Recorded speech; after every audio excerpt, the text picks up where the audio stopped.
Non, je sais pas ce qu'ils font les autres familles. Mais moi, je connais que ce moyen pour déterminer qui fait la vaisselle.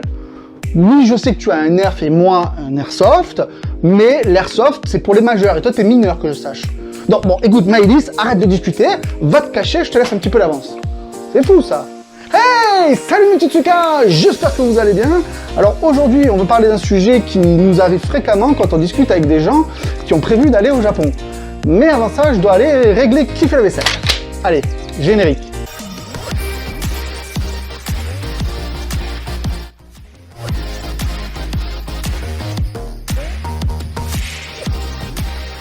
Alors on adore parler du Japon et on n'est jamais avare de conseils, mais il y a toujours quelque chose qui revient sans cesse quand on demande qu'est-ce que les gens vont faire là-bas et quand ils vont y aller. Souvent on nous répond bah je vais éviter l'été, il y a trop de touristes, et puis je vais visiter le studio Ghibli, et puis monter le mont Fuji.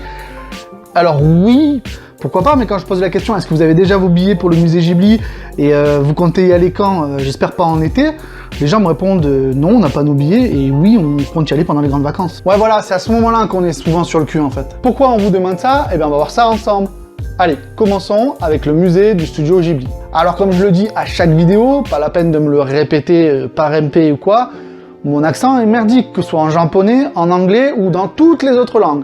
Donc parfois je vais dire studio Ghibli, des fois je vais dire studio Ghibli, c'est pas grave, vous avez compris, hein? Enfin en tout cas j'espère. Allez, on continue.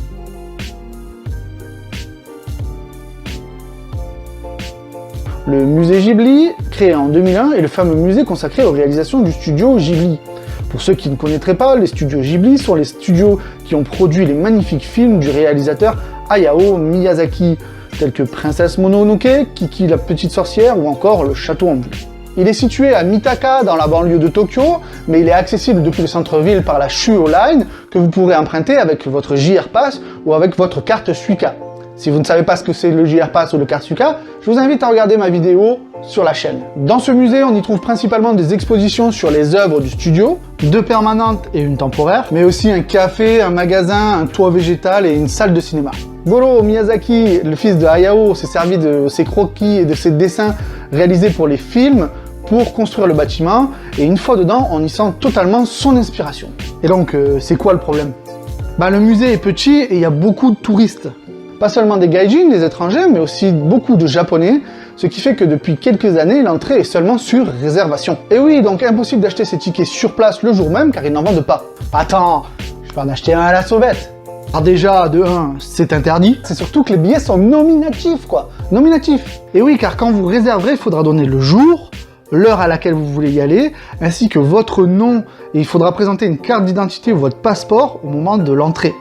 De plus, vous ne pouvez pas les réserver au dernier moment, il faut les réserver bien à l'avance, et les billets sont rapidement en rupture de stock. Alors le studio Ghibli est ouvert tous les jours, sauf la plupart des mardis, certains jours fériés et les vacances scolaires. De plus, il y a 4 sessions d'admission par jour, de souvenirs c'est 10h, midi, 14h, 16h, qui sont valables une demi-heure, c'est-à-dire que si vous avez votre ticket pour 10h, c'est valable jusqu'à 10h30.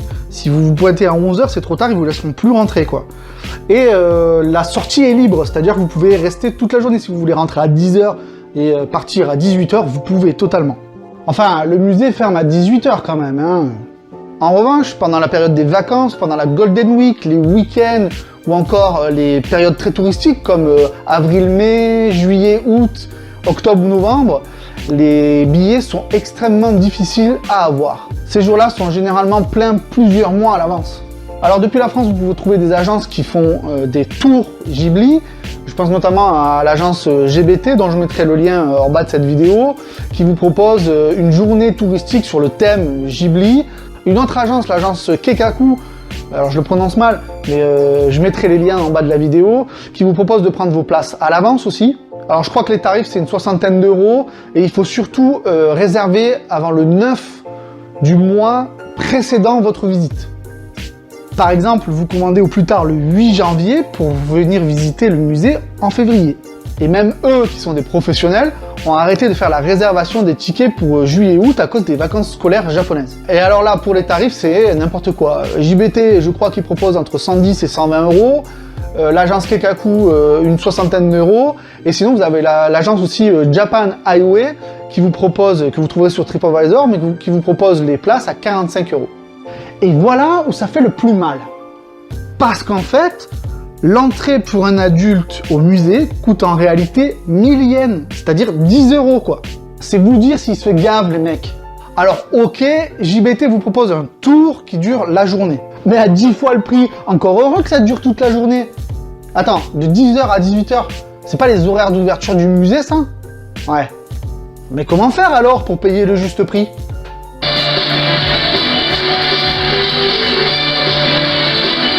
Eh ben, rassurez-vous mes petites suicas, c'est carrément possible. La chaîne de Combini Lawson, qui a l'exclusivité des tickets physiques, vous propose 3 moyens de les obtenir. Premièrement, se rendre dans l'une de leurs boutiques, dans l'un de leurs Combini, et aller à une machine ATM, lobby, qui vous permettra d'acheter les tickets, enfin en tout cas d'acheter un voucher, qui vous permettra d'aller le retirer à la caisse. Deuxièmement, le faire par téléphone, je vous mets le numéro par là, mais c'est surtout pour les gens qui sont déjà sur place, c'est beaucoup plus pratique. Et troisièmement, commander leurs tickets sur leur site Lawson Tickets, dont je vous mets le lien en bas de cette vidéo.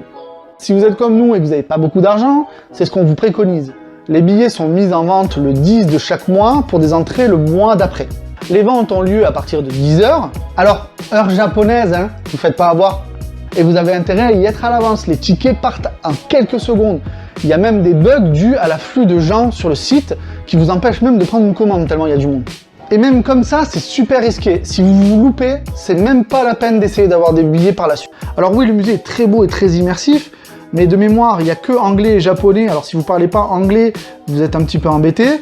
Et ensuite, moi je paye pas 10 fois le prix pour aller voir quelque chose que j'aime, même si je l'adore. Donc nous on le tente par le site. Si on arrive à avoir des billets, tant mieux. Si on n'y arrive pas, c'est pas grave. Car à moins d'être méga fan de Miyazaki, mais bon, à ce moment-là, vous savez déjà tout sur les studios normalement. Ce n'est que mon avis, mais ça n'en vaut vraiment pas le coup. Allez plutôt dans une boutique Ghibli. Et ouais, par exemple à la Skytree à Tokyo, vous serez complètement comblé visuellement. Voilà, j'espère qu'avec cette vidéo, vous vous ferez plus avoir et que quelque part, j'ai participé à rendre le monde meilleur et que je ne verrai plus cette déception dans vos jolis petits yeux lorsque vous me parlerez d'aller au studio Ghibli. Mais pour que mon combat soit totalement efficace, il faut que je vous parle aussi du Mont Fuji. Quoi de plus iconique pour parler du Japon que le Mont Fuji? Ah ben, si, les hentai. Sérieusement, les hentai? Bah quoi? C'est pas iconique peut-être? Les quoi? Non, laisse tomber. Tu es trop pur pour ça. Je disais donc, le Mont Fuji, ça c'est iconique. Le Mont Fuji, appelé parfois par les japonais Fujiyama ou tout simplement Fujisan par signe de respect, c'est la montagne iconique du centre du Japon qui se trouve sur la côte sud de l'île de Honshu, au sud-ouest de Tokyo. Avec ses 3776 mètres d'altitude, il est le point culminant du Japon et est bordé à ses pieds par la tristement célèbre forêt d'Aokigahara. Il est bordé au nord par 5 lacs, qui est une destination prisée par les touristes car on peut y faire de très belles photos du Mont Fuji et des lacs. Il y a aussi le mont Kachikachi, qui est très connu aussi pour faire partie des tours opérateurs. Au sommet du Fujisan a été construite une station météorologique, et malgré des conditions d'accès ainsi que des conditions météorologiques un peu difficiles, c'est une destination prisée par beaucoup de Japonais et d'étrangers. Et oui, les principaux touristes du Mont Fuji sont les Japonais, car en raison de sa forme et de sa représentation iconique, et peu importe s'ils sont shintoïstes ou bouddhistes, c'est aussi un caractère extrêmement religieux pour eux. La montagne est un stratovolcan toujours considéré comme actif. Bon, ne vous inquiétez pas, sa dernière éruption, dont on est certaine, date de 1707 et actuellement il est considéré comme très faible au niveau risque. L'ascension du mont peut prendre entre 3 et 8 heures suivant votre forme physique et la descente entre 2 et 4 heures. Nous on l'a fait en 10 heures en tout et franchement j'en ai chié. Bon, pour relativiser les choses, j'avais pas beaucoup dormi la veille, je m'étais couché à 2h du matin et j'avais pas beaucoup mangé. Vous voyez, je sais, c'est idiot, j'étais pas du tout prêt. Et surtout, Elsa qui est partie avec moi et Jérémy qui montait en même temps que nous, eux l'ont fait sans aucune difficulté. C'était une rando un peu longue, certes, mais ils l'ont fait sans problème. Il n'y a que moi qui l'ai vraiment très mal vécu. Sauf la fin, tu te rappelles, il faisait tellement froid au sommet et on était en juillet. On était en juillet et il y avait de la glace au sommet. L'ascension se divise en 10 étapes et la route se termine à la 5e station, à environ 2300 mètres. Chaque station, ou presque, a son propre refuge, où vous pouvez vous reposer ou acheter à manger, mais elles ne sont pas toutes ouvertes la nuit. Alors c'est vrai que je dis souvent aux gens qui vont au Japon que le mont Fuji n'est accessible qu'en juillet ou en août.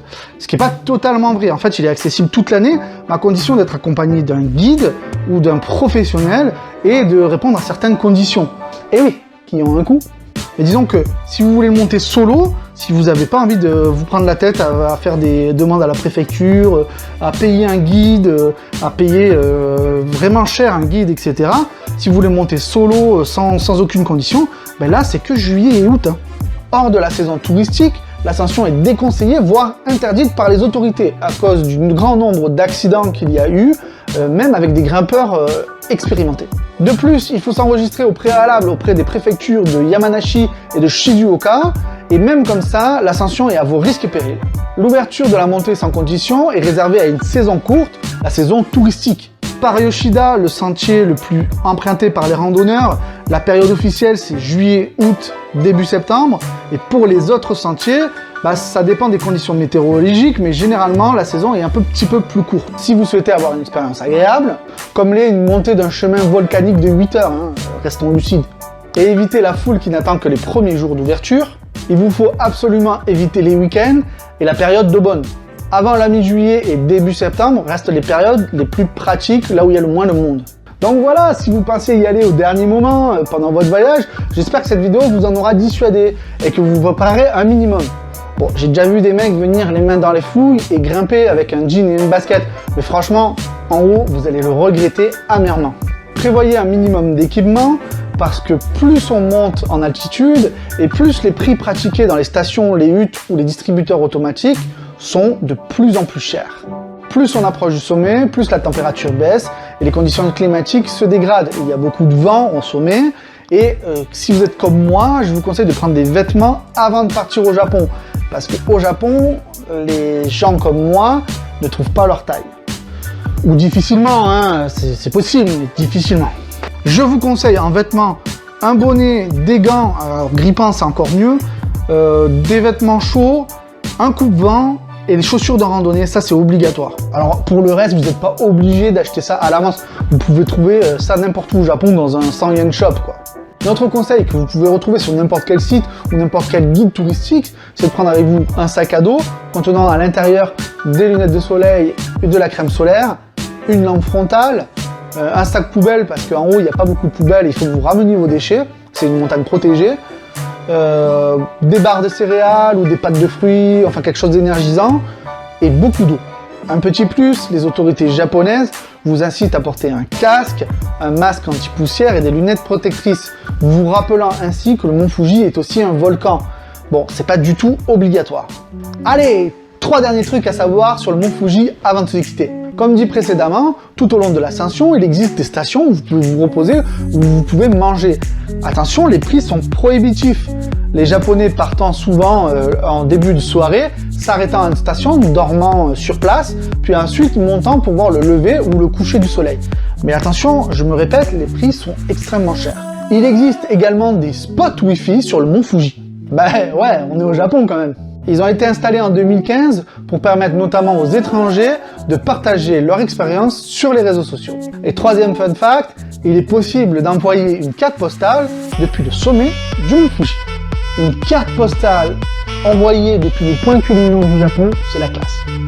Ouverte de juillet à fin août, cette boîte postale vous permettra d'envoyer des cartes postales estampillées Mont Fuji. Voilà, maintenant vous connaissez les pièges à éviter si vous voulez aller au Mont Fuji ou visiter le musée Ghibli. J'espère que cette vidéo vous a plu. Si c'est le cas, n'hésitez pas à partager, liker ou à vous abonner à la chaîne. Ça fait toujours plaisir. N'hésitez pas à mettre aussi dans les commentaires toutes vos expériences au musée Ghibli ou au Mont Fuji et à partager avec nous tous les petits trucs et les astuces que vous avez sur ces deux sujets. Vous connaissez par cœur la dernière partie, mais peu le font. N'hésitez pas à nous suivre sur Facebook, sur Twitter ou encore à participer sur Tipeee pour le bien de la chaîne. Allez, comme je dis toujours, passez une bonne journée, une bonne soirée, peu importe ce que vous faites. Et comme le dit quelqu'un que j'aime, bah franchement, à part dire que tu l'as gravi, il n'y a pas vraiment d'intérêt à monter le mont Fuji. Hein. C'est une montagne. Hein. Moi j'en ai chié, putain, la vache. Ouais, t'en profites carrément mieux à ses pieds, au Fuji-Q Island ou encore au Grand Lac. Voilà, bon après, t'es en haut, bon c'est une montagne, il y a de la nature, voilà, il y a un beau panorama. c'est pas terrible, hein, franchement. Enfin, à moins que t'aimes la montagne, la nature et la rando, quoi.